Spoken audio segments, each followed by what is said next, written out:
Public का भी ले लो। जय श्री राम। जय श्री राम। जय श्री राम। जय करो वीर बजरंगबली। हर हर महादेव। संविधान क्या है? रंडी बाजार कोटा खोलने का परमिशन देने वाला हथकंडा है। संविधान क्या है मैं बताता हूँ। गाय का मांस का व्यापार करने का परमिशन देने वाला हथकंडा है। मैं बताता हूँ संविधान क्या है।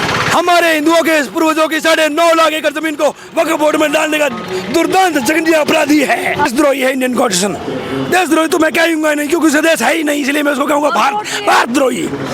7 संविधान के अंदर 84,000 आर्टिकल है। 84,000 आर्टिकल। ये नॉन पार्टी शासन प्रणाली है। शासन धर्म स्वराज्य नॉन पार्टी शासन प्रणाली। बिना पार्टी का शासन चलेगा। कोई पार्टी नहीं है, नॉन पार्टी शासन प्रणाली। आगे हिंदू में कोई ऐसा वर्णाश्रम मर्यादा नहीं है, न कोई क्षत्रिय का कर्तव्य, न कोई ब्राह्मण का कर्तव्य, न कोई शूद्र का कर्तव्य, न कोई वैश्य का कर्तव्य है। इसलिए हमें हिंदू मत कहो, हम सनातन धर्मज्ञ जनमानस है। शुद्ध वर्णाश्रमिक सनातनी महाराज जी, इसके माध्यम से आप क्या बताना चाह रहे हैं जो प्रयाग में दर्शन करने के लिए लोग आए हैं उनको? बहुत कुछ बताना चाहते हैं। हम ये बताना चाहते हैं कि 2047 तक इंडियन कॉन्स्टिट्यूशन अगर भारत में रह गया तो मैं लिख के देता हूँ 1 करोड़ के स्टैम्प पेपर माते भारत इस्लामिक कंट्री बन जाएगा। ये भारत को इस्लामिक कंट्री बनाने के मेरे पास में इंडियन कॉन्स्टिट्यूशन के काले क्रमों का जो है कि 1008 प्रूफ है मेरे पास में। इंडियन कॉन्स्टिट्यूशन ने हमारे पूर्वजों की 9.5 लाख एकड़ जमीन को वक्फ बोर्ड में डाला है। विदेशी धर्म फॉलो करने वाला इस्लाम विदेशी धर्म है। विदेशी डेमोग्राफिक सिविलाइजेशन को है और विदेशी डेमोग्राफिक सिविलाइजेशन को जो फॉलो करने वालों को हम चतुर्वर्णाश्रम व्यवस्था वालों की के पूर्वजों की जमीन को वक्फ बोर्ड में डाला है। तो आप सनातन वैदिक संविधान की बात कर रहे हैं, मांग कर रहे हैं? उसको लागू करेंगे तो अगर नहीं किया तो भारत इस्लामिक कंट्री बन जाएगा 2047 तक। अगर 2047 तक अगर इंडियन कॉन्स्टिट्यूशन रह गया 2047 तक तो भारत इस्लामिक कंट्री बन जाएगा। और हिंदुओं की लड़कियों को 2 कौड़ी में खाड़ी देशों में रंडी बाजार बेचेंगे और हिंदुओं का सारा व्यापार, रोजगार, संसाधन, कल करना, औद्योगिक, बैंक बैलेंस सब जिहादी छीन लेंगे। और पहले इंडियन कॉन्स्टिट्यूशन के माध्यम से जिहादी प्रधानमंत्री बनेगा और जिहादी प्रधानमंत्री बनते ही 1 घंटे के अंदर अंदर कानून पारित होगा कि अब मोमिन प्रधानमंत्री बन गया है, काफिरों की नागरिकता हराम है और आपका बैंक अकाउंट ब्लॉक हो जाएगा, आपके ATM कार्ड ब्लॉक हो जाएगा, आपकी ईमेल जीमेल ब्लॉक हो जाएगा, आप बोर्ड लेवल से समर्थन भी नहीं मांग पाएंगे, आपका वीजा परमिट सब रद्द हो जाएगा, आप विदेश भाग भी नहीं पाएंगे, आपकी घर का मकान का खसरा नंबर रद्द हो जाएगा, पानी कनेक्शन बंद हो जाएगा, लाइट कनेक्शन बंद हो जाएगा, उसमें जिहादियों का कब्जा हो जाएगा, आपकी खेती बाड़ी की जमीन सब वक्फ बोर्ड की हो जाएगी, जिहादियों के नाम हो जाएगी, आपको कुछ नहीं रहेगा, आपकी बहन बेटियां सब जो है रंडी बाजार बेच देंगे, आपके युवा लड़कों की इंद्री काट करके गोदाम में काम करवाएंगे और बुड्ढों को मार मार के उनकी किडनियां निकाल के दुबई के बाजार में बेच के हथियारों की खेपे खरीदेंगे। इंडियन कॉन्स्टिट्यूशन अगर 2047 तक रह गया तो मैं स्टैम्प पेपर में लिख के देता हूँ देश इस्लामिक कंट्री बन जाएगा। आके खड़े हम लगातार यही कहते हैं, देखिए ये सनातन बोर्ड, ये राष्ट्रपिता तो हमारे महात्मा गांधी हैं। गांधी फांधी कुछ नहीं है। गांधी ने कोई भारत थोड़ी किया था। ऐसे गांधी जैसे टपोरी रोज पैदा होते हैं, रोज मर जाते हैं। देश के लिए योगदान दिया? कोई योगदान नहीं। क्या योगदान दिया? उसका क्या योगदान है? क्या योगदान है?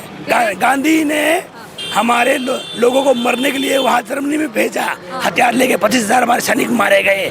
और जब अंग्रेजों का काम हो गया तो अहिंसावाद की जब हमारे पे आफत आई, जब मैं हथियार उठाने की बारी आई तो हमें अहिंसावाद की डबली बजाने के लिए बेवकूफ़ बना दिया। हमें आत्मरक्षा की तैयारी नहीं करने दी।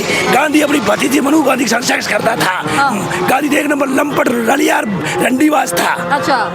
गांधी गाय का मांस भी खाता था। गांधी देशद्रोही था। गांधी सार्जेंट गांधी के नाम से डॉक्यूमेंट मिलता है। पहले ब्रिटिश कंपनी का जो है खुफिया एजेंसी अफसर रहे सार्जेंट गांधी के नाम से। आप गूगल चेक कर लीजिए, पूरी गूगल डायरेक्टरी भरी पड़ी है उसे जो है कि गांधी के काले कारनामों से। हमारे राष्ट्रवादी व्यक्ति ने उसके जो सीने पे गोली मार के ये सबूत छोड़ दिया कि ये व्यक्ति देशद्रोही था। भले तुम लोगों ने उनको फांसी चढ़ाई है, तुम लोगों को उसको फांसी चढ़ाने का दंड मिलेगा 2047 में, जब भारत में शरीयत शाही दारुल इस्लामिक हुकूमत खलीफा तंत्र लागू होगा और 2.5 साल तक चलेगा। ये मेरी भविष्यवाणी है। 2.5 साल तक मुस्लिम शासन चलेगा तो हिंदुओं का कतलेआम होगा, भयंकर कतलेआम होगा।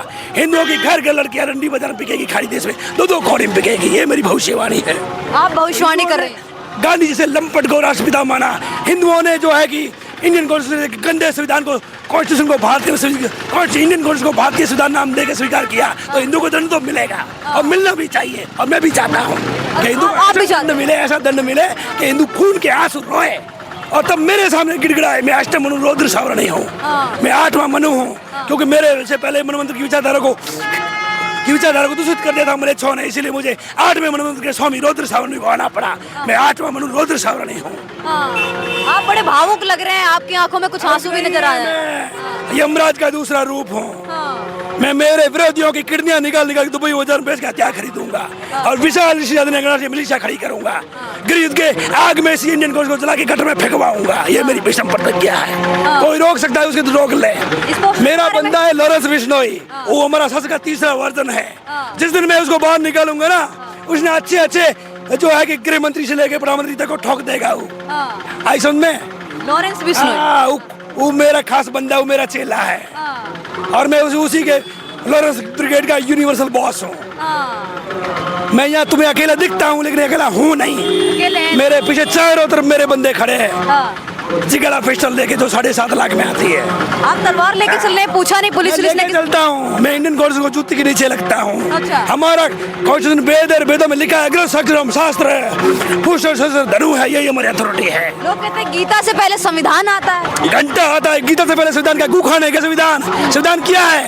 रंडी बाजार कोटा खोलने का परमिशन देने वाला हथकंडा है। संविधान क्या है मैं बताता हूँ। गाय का मांस का व्यापार करने का परमिशन देने वाला हथकंडा है। मैं बताता हूँ संविधान क्या है। हमारे हिंदुओं के पूर्वजों की 9.5 लाख एकड़ जमीन को वक्फ बोर्ड में डालने का दुर्दांत जघन्य अपराधी है और उसको हम जला के गटर में फेंकेंगे, ऐसे पैर के नीचे ऐसे कुचलेंगे जिसकी औकात है आ जाए सामने। किसी ने आपसे इस पोस्टर के बारे में पूछा नहीं? पूछेगा तो ठोक नहीं देगा। मैं लॉरेंस ब्रिगेड का इंटरनेशनल बॉस हूँ। ठोक देगा तुरंत। डिपार्टमेंट के खींच करके बड़े से बड़ा ओहदे के ऊपर बैठे अफसर को खींच के ठोक देगा वहीं पर। किस पे विश्वास लगता है कि जो आपकी मांग है वो पूरी करेंगे? किस सरकार पे और किस पे विश्वास? सारी सरकारें तो जो है कि पॉलिटिक्स की होती हैं और सरकारें कहाँ की प्रांत में कोई सरकार नहीं होता है, जन्म प्रकार होता है। जन्म प्रकार बोलो सरकार संबंधी गलत है। सरकार का सिर्फ निराकार है। प्रजातंत्र सिर्फ प्रकार होता है जिसमें विदेशी धर्म फॉलो करने वालों को नागरिकता दी जाती हो, उसकी सरकार नहीं हो सकती। उसकी सिर्फ प्रकार होती है और सारे पॉलिटिक्स इंडियन कॉन्स्टिट्यूशन को फॉलो करते हैं, इसलिए इंडियन कॉन्स्टिट्यूशन के पालतू कुत्ते हैं। और इंडियन कॉन्स्टिट्यूशन विदेशी डेमोग्राफी को की सिविलाइजेशन को फॉलो करने वालों को भारत की नागरिकता दे करके हमारी जमीनों को छिनवा रहा है। हमारी रहने की जगह की कमी कर रहा है। हम कहाँ रहेंगे?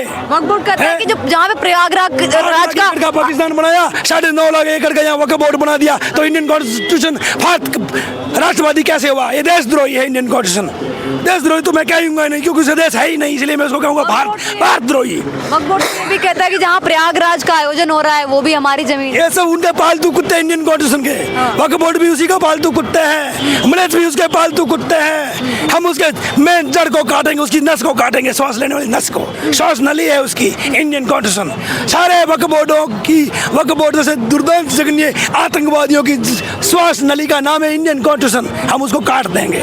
सब हिंदू एकजुट होंगे? एकजुट होंगे? कर पाएंगे आप? से एकजुट है। उनको कॉन्स्टिट्यूशन चाहिए। कॉन्स्टिट्यूशन मैंने लिख दिया, उसका नाम है प्रागिरिक वैधानिक सनातन वैदिक संविधान। ये प्रागिरिक वैधानिक सनातन वैदिक संविधान के अंदर 84,000 आर्टिकल है। 84,000 आर्टिकल। ये नॉन पार्टी शासन प्रणाली है। शासन धर्म स्वराज्य नॉन पार्टी शासन प्रणाली। बिना पार्टी का शासन चलेगा, कोई पार्टी नहीं चाहिए। नॉन पार्टी शासन प्रणाली और ये भारत तक सीमित नहीं रहेगा, पूरे वर्ल्ड में फैलेगी और बहुत जल्दी गृह युद्ध छिड़ेगा। गृह युद्ध के बाद में मुझे मौका मिलेगा। अच्छा। गृह युद्ध के समय मुझे मौका मिलेगा। अभी इतना कोरोना आने वाला है कि मेरे संविधान का विरोध करने वाले जनता जिंदी नहीं बचेगी। जो मेरे पक्ष में होगा वही जिंदा बचेगा, बाकी सब दर्दनाक मौत मारे जाएंगे। मेरी भविष्यवाणी है क्योंकि जो भगवान के रास्ते में रोड़ा है वो मरेगा, दर्दनाक मौत मरेगा और मैं भगवान का कार्य लेके आया हूँ। क्या हिंदू एकजुट है? हिंदू मत कहो, हिंदू एक गाली है। हम चतुर्वर्णाश्रम व्यवस्था वाले हैं। चतुर्वर्णाश्रम व्यवस्था वालों की जीवन शैली के कर्तव्य को कंफ्यूज किए बगैर सनातन धर्म का नाश नहीं हो सकता था। इसलिए 1000 साल पहले मलेच्छों ने, विदेशियों ने हमारा नकली टाइटल दिया हिंदू, ताकि हिंदू में कोई ऐसा वर्णाश्रम मर्यादा नहीं है। न कोई क्षत्रिय का कर्तव्य, न कोई ब्राह्मण का कर्तव्य, न कोई शूद्र का कर्तव्य, न कोई वैश्य का कर्तव्य है। इसलिए मैं हिंदू मत कहो, हम सनातन धर्मज्ञ जनमानस है। चतुर्वर्णाश्रमिक सनातनी इकट्ठे एकजुट है। हमारी पूरी टाइटल है, हमारे पूर्वजों की पूरी टाइटल है चतुर्वर्णाश्रमिक। शांतन धर्मज्ञ जनमानस, ये हमारी तीन शब्द कोश है, ये 3 शब्द शुद्ध शब्द है।